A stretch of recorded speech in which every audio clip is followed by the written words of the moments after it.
We're now joined in studio by Brigadier General in the Reserves, Israel Relik Shafir, former commander of Tel Nof Air Force Base. Good afternoon, and thank you for being here. You just heard this latest news. And first of all, what do you make of the fact that here we are continuously getting hounded by the international press and really tilting everything toward Hamas sources rather than the facts that we've just learned and seen about the UNRWA school?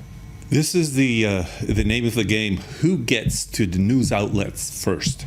Mm-hmm. If our news media would get to the outlet and say, we hit 30 or killed 30 Hamas operatives who were hiding or conniving or what have you in 3 classes, and this is the way it looks, and to beat the Hamas news, then this would not look like finding excuses. So we're just not being professional enough in presenting our options and operations to the news media and to the news outlet. This has long been an issue with Israel, is the Hasbara, as they call it. Like, what is that Israel is generally not getting ahead of the curveball and then having to respond to the criticism? Like you said, it's like a defensive move in a way. Yes, well, the military or the defense establishment cannot be the one that gives out that news. It needs to be an external organ, mm-hmm. operated maybe the Prime Minister's office.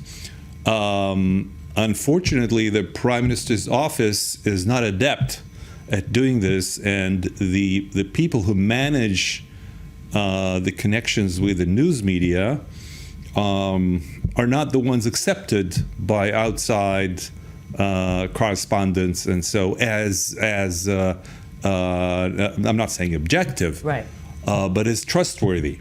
So these things have to be built over a long time, and unfortunately, this is not the case. It's one of the failures that we see around us in conducting this war that hadn't been thought of. The idea of how the new media is working, who's getting first, who gets the word, who gets the story. And not just that, but the fact is that it just seems that the media overall is pretty biased against Israel. But you look at also, it's like propaganda. You know, it's like they turn it around, oh, we had 33 people die, but it's propaganda that harbors back to, you know, Germany in the 30s, right? That is the name of the game all over the news media, the new media, and the old media.